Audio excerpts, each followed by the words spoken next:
अगर आज के दिन आपको Nifty 50, Nifty next 50, mid cap 150, small cap 250 और निफ्टी 500 इन पांचों में से सिर्फ एक इंडेक्स में इन्वेस्ट करना हो तो आप किस इंडेक्स में इन्वेस्ट करोगे? शायद से आप इनके पास्ट रिटर्न्स को देखोगे और उसके बेसिस पर अपना डिसीजन लोगे, लेकिन इसमें ना एक प्रॉब्लम है। जो इंडेक्स पास्ट में सबसे ज्यादा रिटर्न्स दे चुका है, जरूरी नहीं कि आज भी और आगे आने वाले टाइम में भी वही इंडेक्स सबसे सस्ता मिल रहा हो, क्योंकि इन्वेस्टमेंट करने से पहले हमें ये भी देखना पड़ेगा कि आज के दिन उसकी वैल्यूएशन कितनी एक्सपेंसिव है, अर्निंग्स ग्रोथ कितनी तेजी से बढ़ रही है और इन रिटर्न्स के लिए हमें कितना रिस्क लेना पड़ रहा है। और इसी चीज को प्रैक्टिकली चेक करने के लिए मैं इन पांचों इंडिसेस को 5 डिफरेंट पैरामीटर्स पर टेस्ट करूंगी। Trailing returns, PB ratio, PE ratio, earnings growth और इनका रिस्क। और सबसे इंटरेस्टिंग पार्ट ये है कि मैं हर राउंड में इन पांचों इंडेक्सेस को 1 से लेकर 5 तक पॉइंट्स भी दूंगी। मतलब एक प्रॉपर स्कोर कार्ड बनेगा जिससे कि हमें पता चले कि ओवरऑल कौन सा इंडेक्स सबसे स्ट्रांग है। लेकिन एक ट्विस्ट भी है, जो इंडेक्स रिटर्न्स में नंबर 1 है, जरूरी नहीं कि फाइनल स्कोर कार्ड में भी वो नंबर 1 हो। क्योंकि सच बताऊं तो वीडियो में कुछ ऐसे रिजल्ट सामने आए हैं जो आपने बिल्कुल एक्सपेक्ट नहीं किए होंगे। इसलिए अगर आप एसआईपी या लमसम करते हो या आगे करने का सोच रहे हो तो इस वीडियो को स्किप मत करना, बिल्कुल एंड तक अच्छे से देखना। तो चलो शुरू करते हैं अपने पहले राउंड से, जो कि है ट्रेलिंग रिटर्न्स। तो ट्रेलिंग रिटर्न्स का मतलब होता है कि अगर आज से एग्जैक्टली 1, 3, 5 या 10 साल पहले आपने इन्वेस्टमेंट करी होती तो आपको इन डिफरेंट टाइम पीरियड्स में कितने रिटर्न्स मिलते। तो यहाँ पर आप इन सभी पांचों इंडेक्स के सभी टाइम पीरियड्स के रिटर्न्स देख सकते हो। पिछले 1 साल की बात करूं तो सबसे ज्यादा रिटर्न्स निफ्टी नेक्स्ट 50 ने दिए हैं, 10.89%। इसके बाद 3 साल में भी निफ्टी नेक्स्ट 50 ही सबसे आगे है विद 18.58% रिटर्न्स। मिड कैप 150 ने भी वैसे इसके बराबर ही रिटर्न्स दिए हैं। फिर लॉन्ग टर्म में अगर देखें, यानी कि 5 और 10 साल में, तो निफ्टी मिड कैप 150 के रिटर्न्स इन दोनों ही टाइम पीरियड्स में सबसे ज्यादा है, 18% एंड 16.9%।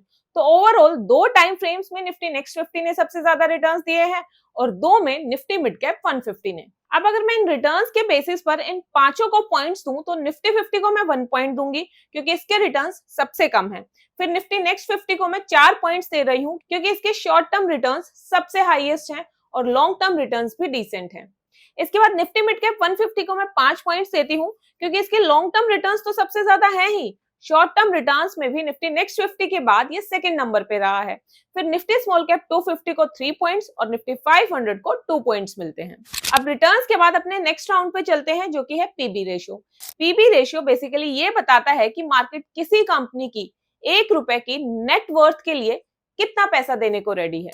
अब नेट वर्थ का यहाँ पर मतलब है कि अगर हम कंपनी के टोटल एसेट्स में से टोटल लायबिलिटीज माइनस कर दें तो वो नेटवर्थ निकल कर आ जाएगी, या फिर यूं कहो कि उसकी बुक वैल्यू निकल कर आएगी।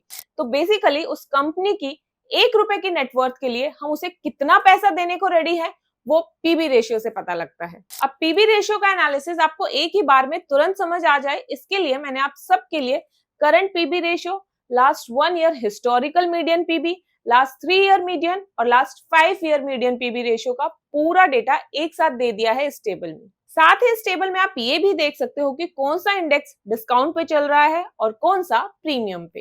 तो लास्ट 1 ईयर का डेटा देखिए तो सबसे ज्यादा डिस्काउंट पे निफ्टी 50 ट्रेड कर रहा है, अभी करीब 8.5% पे।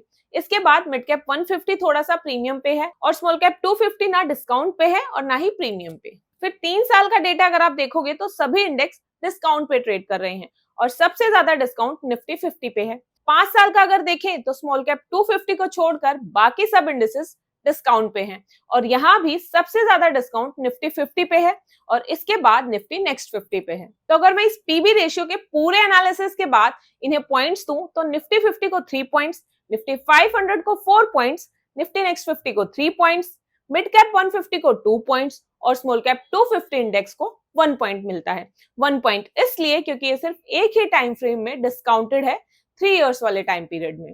बाकी अगर आपको इस वीडियो में दिखाया गया कंप्लीट डेटा पीडीएफ फॉर्मेट में भी चाहिए तो आप चैनल की मेंबरशिप ज्वाइन कर सकते हो। वहां पर मैं इस वीडियो की कंप्लीट पीडीएफ एंड डेटा भी शेयर करूंगी। इससे आपको सारी रिसर्च रेडीमेड मिल जाएगी फ्यूचर यूज के लिए। 2 लेवल है मेंबरशिप में, लेवल 1 में पीडीएफ्स और लेवल 2 में पीडीएफ्स के साथ साथ सिर्फ मेंबर्स के लिए हर महीने एक्सक्लूसिव वीडियोस भी अपलोड होती हैं।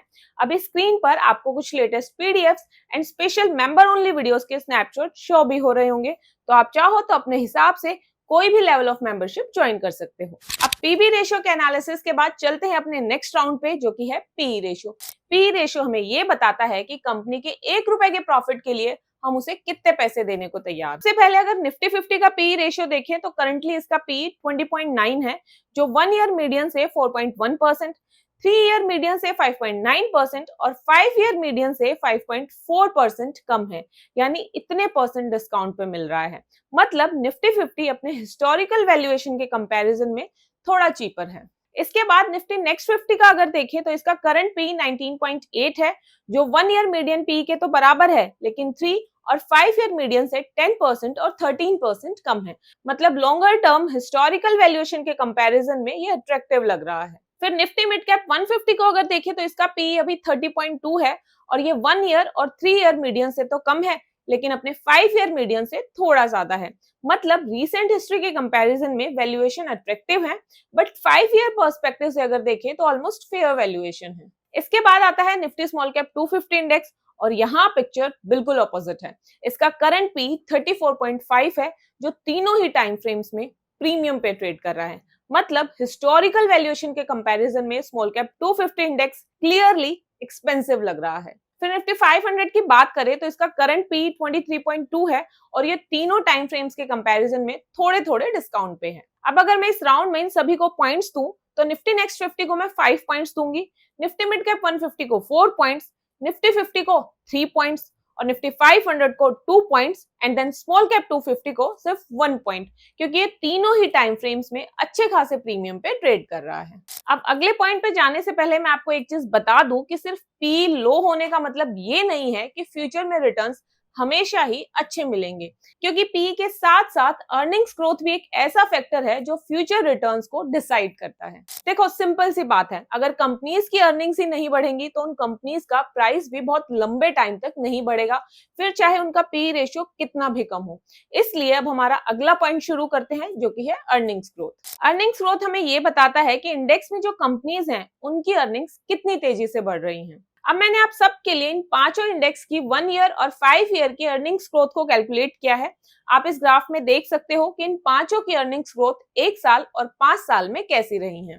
वैसे इस चार्ट में आपको इतनी क्लैरिटी नहीं मिलेगी, इसलिए मैं इस डेटा को आपको टेबल की फॉर्म में बताती हूँ ताकि पिक्चर बिल्कुल क्लियर हो जाए। तो सबसे पहले अगर हम निफ्टी 50 की अर्निंग्स ग्रोथ को देखें तो इसकी 1 साल की अर्निंग्स ग्रोथ 4.23% रही है और 5 साल की अर्निंग्स ग्रोथ 14% सीएजीआर के रेट से बढ़ी है। इसके बाद निफ्टी नेक्स्ट 50 जो है ना, इसकी अर्निंग्स में जबरदस्त ग्रोथ आई है। पिछले 1 साल में करीब 21% और 5 साल में 22.5% की रेट से अर्निंग्स बढ़ी है। इसके नंबर्स में सबसे अच्छी बात यह है कि पिछले 5 साल से अर्निंग्स बहुत ही कंसिस्टेंट है, जबकि निफ्टी 50 में 1 साल और 5 साल की अर्निंग्स ग्रोथ में काफी डिफरेंस है। अब निफ्टी मिड कैप 150 का बताऊं तो इसकी अर्निंग्स भी अच्छे रेट से बढ़ी है, 1 साल में करीब 21% और 5 साल में 20%। फिर इसके बाद निफ्टी स्मॉल कैप 250 की बात करें तो इस इंडेक्स ने थोड़ा डिसअपॉइंट किया है। इसके पिछले 1 साल की अर्निंग सिर्फ 0.90% से बढ़ी है, मतलब 1% की भी ग्रोथ नहीं आई और पिछले 5 साल में 12.5% की ग्रोथ है। तो अभी तक स्मॉल कैप 250 की अर्निंग्स सबसे कम बढ़ी है और अर्निंग्स बहुत इनकंसिस्टेंट भी हैं। अब लास्ट में निफ्टी 500 जो है ना, उसकी 1 साल की अर्निंग्स ग्रोथ 8% है और 5 साल की 15.7%, तो इसकी ग्रोथ मॉडरेट है। अच्छा, अब इनके पॉइंट्स बताने से पहले ना एक और इंटरेस्टिंग चीज सामने आ रही है। हमने देखा था कि स्मॉल कैप 250 का पी रेशियो सबसे एक्सपेंसिव था और इसकी अर्निंग्स ग्रोथ सबसे स्लो है। अब एक्चुअल में होना क्या चाहिए था कि अगर किसी इंडेक्स की वैल्यूएशन एक्सपेंसिव है तो उसे जस्टिफाई करने के लिए अर्निंग्स ग्रोथ भी उतनी ही हाई होनी चाहिए, पर यहाँ पर उल्टा हो रहा है। पी रेशियो हाई है और अर्निंग्स ग्रोथ वीक है। तो अब अगर मैं पॉइंट्स दूं तो निफ्टी नेक्स्ट 50 को मैं 5 पॉइंट्स दूंगी, क्योंकि सबसे हाईएस्ट अर्निंग्स ग्रोथ इसी की है।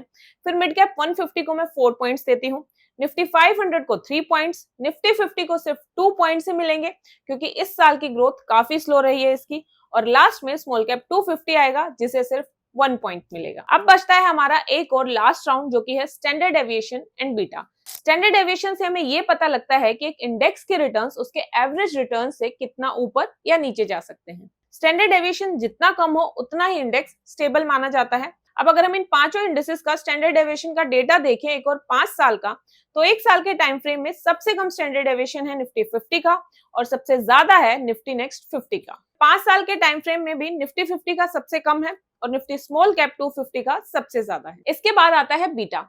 बीटा की वैल्यू अगर देखें तो एक साल और 5 साल के टाइम फ्रेम में सबसे कम बीटा है निफ्टी 50 का और सबसे ज्यादा बीटा है निफ्टी नेक्स्ट 50 का। अब अगर एंड में पॉइंट्स दूं तो निफ्टी 50 को क्लियरली 5 पॉइंट्स मिल जाएंगे।